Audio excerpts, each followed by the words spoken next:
Donc, bien-aimés, on est toujours dans les fondements de la foi, doctrine du baptême. On a vu le baptême de Jean. Maintenant, on va voir le deuxième baptême, c'est le baptême de la souffrance et de la mort de Jésus-Christ. Alors, donc ça c'est le deuxième baptême qui est appelé un baptême de souffrance. Et ce baptême est mentionné que par Jésus lui-même. C'est Jésus qui a parlé de ce baptême dans Luc 12, 50. Il est un baptême dont je dois être baptisé et combien il me tarde qu'il soit accompli. Alors, est-ce que c'était le baptême de Jean dont il parlait? Comment? Non, pourquoi? Parce qu'il avait déjà fait.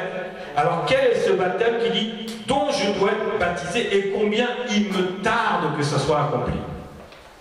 Parce que c'était un baptême de la souffrance, de la croix, et tout ce qui va avec la croix. Et Marc 10, 35 à 39 dit: les fils de Zébédée, Jacques et Jean, s'approchèrent de Jésus et lui dirent: Maître, nous voudrions que tu fasses pour nous ce que nous te demanderons. Et il leur dit: que voulez-vous que je fasse pour vous? Accorde-nous, lui dirent-ils, d'être assis l'un à ta droite, l'autre à ta gauche, quand tu seras dans ta gloire.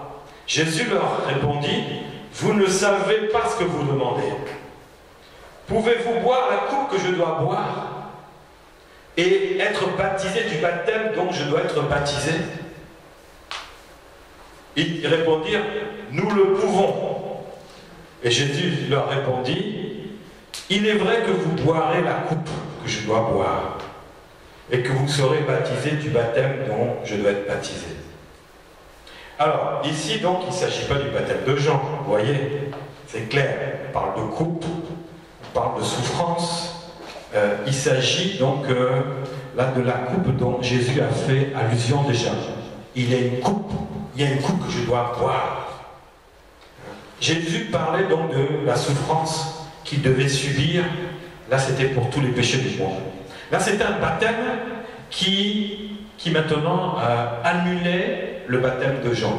Vous voyez un peu? Mais le baptême de Jean était nécessaire. Mais Jésus va aller au-delà. Par son baptême de souffrance, il va prendre maintenant tous les péchés du monde présent et du monde à venir. Il allait être immergé dans l'eau, parce qu'on a vu que le baptême c'était plongé dans l'eau, comme ce que faisait Jean le Baptiste, mais là, si c'était la souffrance, il allait être immergé dans la souffrance. Immergé dans la douleur. Il devait subir. Après être enseveli dans le tombeau, et puis ressuscité. Voilà le baptême de souffrance. Souffrir, être enseveli, et après être ressuscité. Mais tout devait se passer par la croix, qui allait engloutir la souffrance de Jésus, la souffrance physique. La souffrance était totale parce que il était plongé, immergé dans une souffrance totale. Quand on est immergé, il n'y a pas un endroit du corps qui n'a pas souffert. Il a souffert physiquement, il a souffert émotionnellement, il a souffert intellectuellement, il a souffert spirituellement, il a souffert à tous les niveaux. Immersion totale dans la souffrance. Totale. Et il n'a pas été comme le baptême quand on est bébé, on fait, ou même adulte, hein, vous savez, le baptême catholique, on te met quelques gouttes là, ça c'est de l'aspersion, n'est-ce pas? Mais le baptême, le vrai baptême, c'est de l'immersion. Et il n'a pas été aspergé de quelques souffrances, il a été immergé dans la souffrance. Donc Jésus là nous montre que pour être baptisé, c'est une immersion totale. Lui, le baptême qu'il a subi, personne ne pouvait le subir. D'ailleurs, personne ne l'a subi comme il a subi. Même s'il a dit aux fils de Zébédée, Jean et Jacques, en vérité, oui, vous aurez ce baptême. Mais ce n'était pas la même chose. C'était impossible. Ce n'était pas la même chose. Donc, il a été bien plongé et immergé dans la souffrance. Le but de ce baptême, le baptême de souffrance et de mort de Christ a pour conséquence de sauver celui qui croit en Jésus. Il va beaucoup plus loin. Vous voyez? Le premier, c'était repentance, pardon. Mais là, ce baptême-là, c'est pour celui qui y croit, que Jésus est à la croix, qu'il est mort et ressuscité. Si tu crois, et là, tu te fais baptiser, tu es sauvé. Vous voyez ça?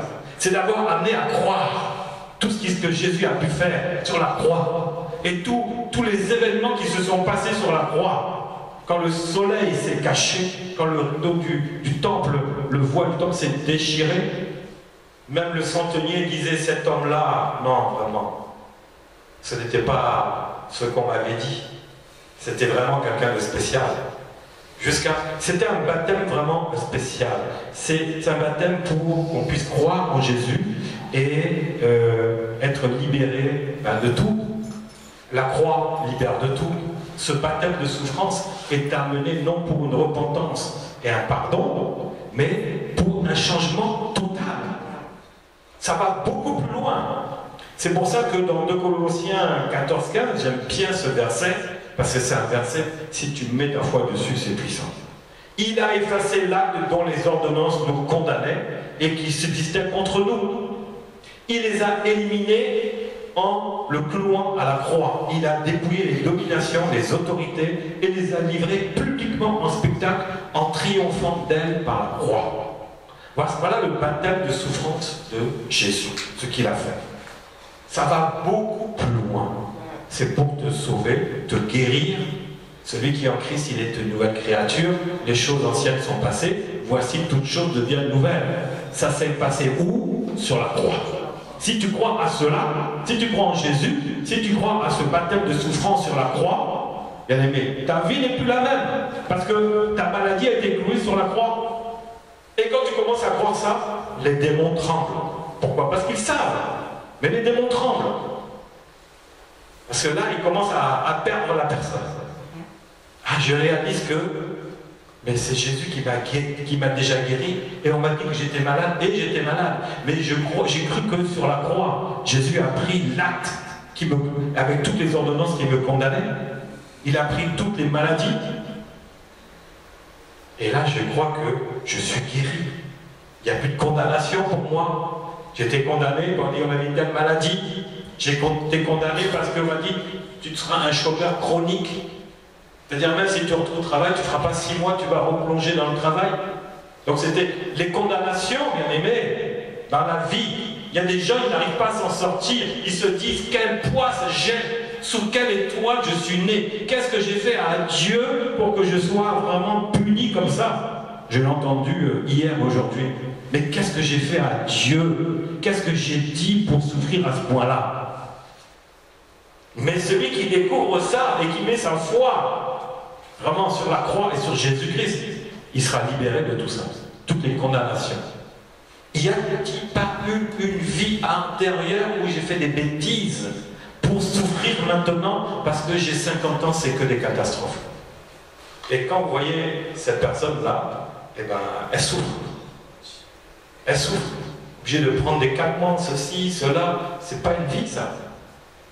Mais s'il croit que Jésus est le Sauveur, qu'il est sur la croix, il a souffert, il a tout pris pour nous, sa vie changera. Donc c'est un baptême que nous vivons. Ça c'est le premier baptême en fait. Le premier baptême c'est le baptême vraiment de la souffrance. Il y a le baptême chrétien, parce que avant ça, il y avait le baptême chrétien aussi. Alors, le sacrifice de la croix, il a eu lieu qu'une seule fois. On est d'accord? Même si moi j'ai vu des reportages en Philippines, des croyants, des chrétiens vraiment très très très chauds, ils se faisaient crucifier. Vous avez jamais vu ça? Sur la croix, cloués, tout. Et ils faisaient le chemin de croix où ils se faisaient fouetter. Après on les mettait sur la croix, crucifiés. Je dis mais non, c'est pas possible. C'est pour ça le sacrifice de la croix, il y en a eu un seul, il n'y en a pas deux. Même si eux le font, eh bien ils se sont fait du mal pour rien. Parce que Jésus n'a pas demandé ça. Amen. Donc si tu dis, ah moi aussi pour vivre le baptême de souffrance de la croix, je vais aller me faire crucifier, bien aimé, tu te trompes. Oublie ça. Jésus l'a fait pour toi une seule fois. Et même on n'a pas vu Jean et Jacques, les fils de Zébédée, aller dire, ben nous aussi on veut faire ça. Non, non, non, Dieu ne permettra jamais ça. Une seule fois pour toutes. C'est pour ça que Jésus a dit dans Luc 14, 27, et quiconque ne porte pas sa croix et ne me suit pas, ne peut être mon disciple. Pourquoi? Parce que c'est Jésus qui allait sur la croix. Donc il a tout pris.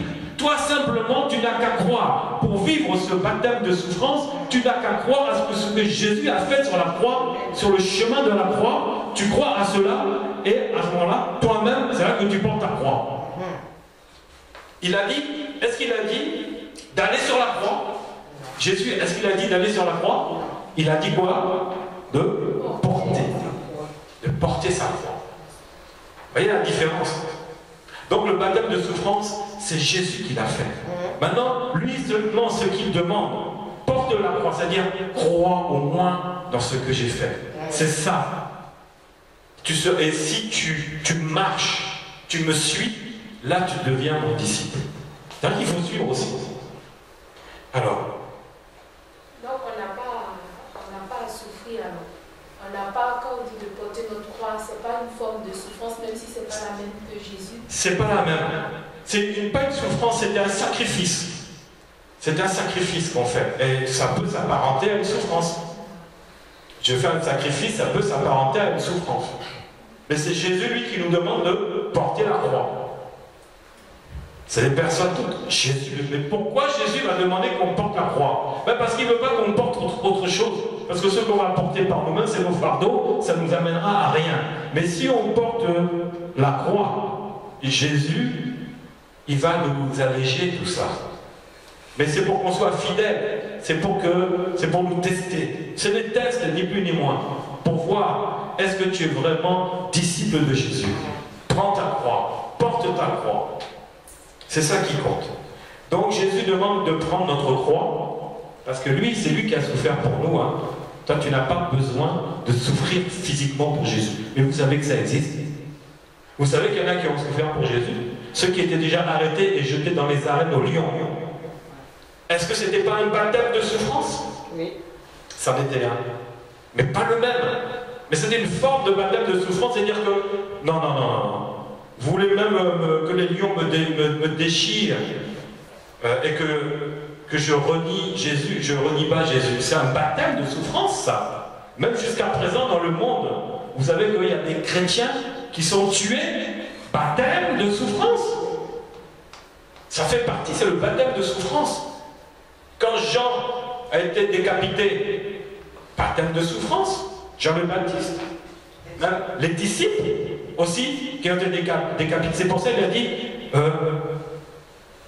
il est vrai que vous boirez de la coupe. Il est vrai que, mais c'est pas la même chose. Mais ils allaient souffrir aussi. Donc le baptême de souffrance, certains le vivent parce qu'ils ne renient pas Jésus. Ils sont dans des endroits où le christianisme n'est pas accepté, et si tu dis Jésus, on va te décapiter. Vous savez que ça existe, ça? Il ne faut pas aller chercher loin. À 3 heures d'avion, ça existe. 3 heures d'avion, pas besoin d'aller loin. 3 heures d'avion, fais 3 heures d'avion, tu descends dans ce pays-là. Si tu prêches Jésus dans la rue, le plein évangile, tu es menacé de mort. Vous savez dans quel pays ça existe? Je ne vais pas le dire, je n'ai pas d'histoire. Mais ça existe. C'est pas un pays chrétien, en tous les cas. C'est pas un pays hindouiste ou quoi que ce soit. Non. C'est pas ce genre de pays-là. Donc, il a tout accompli et il veut encore tout accomplir dans notre vie. C'est pour ça qu'il veut qu'on porte cette croix. Parce qu'en prenant la croix que tu portes, c'est l'accomplissement de Jésus dans ta vie. Parce que tout était accompli. Jésus a dit sur la croix, tout est accompli. Quand tu portes ta croix, et bien finalement, c'est une bonne chose. Parce que tout sera accompli dans ta vie. Amen. Tu vois, tu n'as pas besoin de forcer. Prends la croix et suis-moi, dit Jésus. Et dedans, sur la croix, tout est accompli.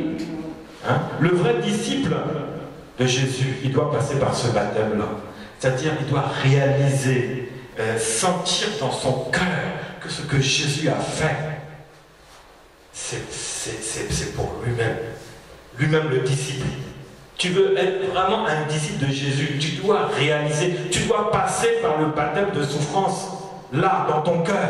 Tu dois le réaliser, jusqu'à ce que tu sens que ça te fait vraiment quelque chose de fort dans ton cœur. Tu es attristé. Là, tu as goûté au baptême de souffrance. Mais si tu restes froid, quoi que ce soit, tu n'as pas encore goûté. Il faut goûter à ça. Il faut vraiment goûter à ça. La Bible dit, dans Jean 12, 23 à 28, Jésus leur répondit, « L'heure est venue où le Fils de l'homme doit être glorifié. En vérité, je vous le dis, si le grain de blé qui est tombé à terre ne meurt, et il reste seul, il restera seul. Mais s'il meurt, il porte beaucoup de fruits. » Il parlait de qui? De lui-même. Il fallait que Jésus meure pour porter beaucoup de fruits. Donc le baptême de la souffrance allait faire porter beaucoup de fruits. Toi aussi, quand tu rentres dedans, quand tu portes ta croix, tu commences à porter beaucoup de fruits. Si tu ne portes pas ta croix, tu restes seul, tu es mort. Tu es mort. C'est pour ça que Jésus disait, celui qui est mon disciple, c'est celui qui va porter sa croix. Vous voyez un peu?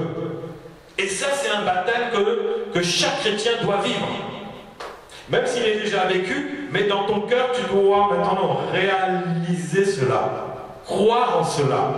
Et tu verras que porter sa croix n'est pas dur. Parce que c'est Jésus qui l'a porté pour toi.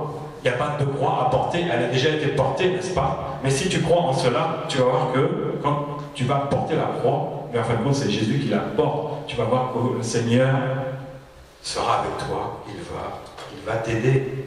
Alors, celui qui aime sa vie la perdra. Et celui qui haït sa vie dans ce monde la conservera pour la vie éternelle.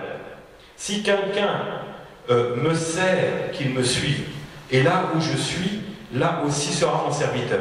Si quelqu'un ne me sert pas, le Père.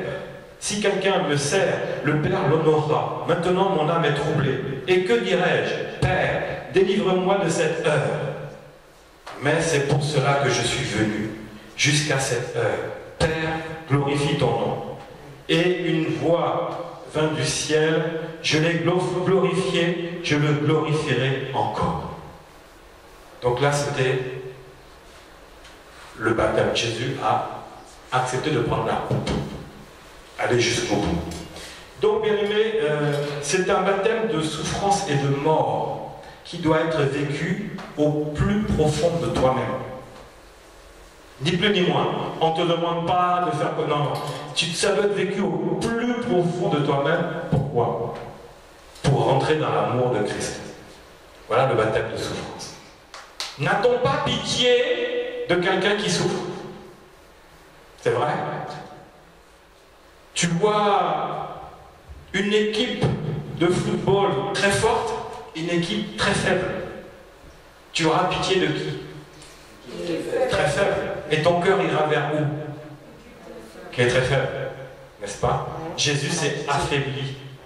Lui qui était très fort, il s'est affaibli pour que tu ailles vers celui qui est le plus faible. Mais il n'était pas le plus faible. Il s'est affaibli pour t'attirer.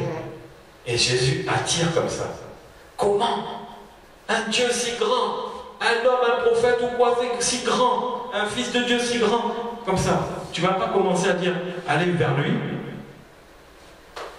Avec Dieu, les choses sont bizarres. Et Dieu attire.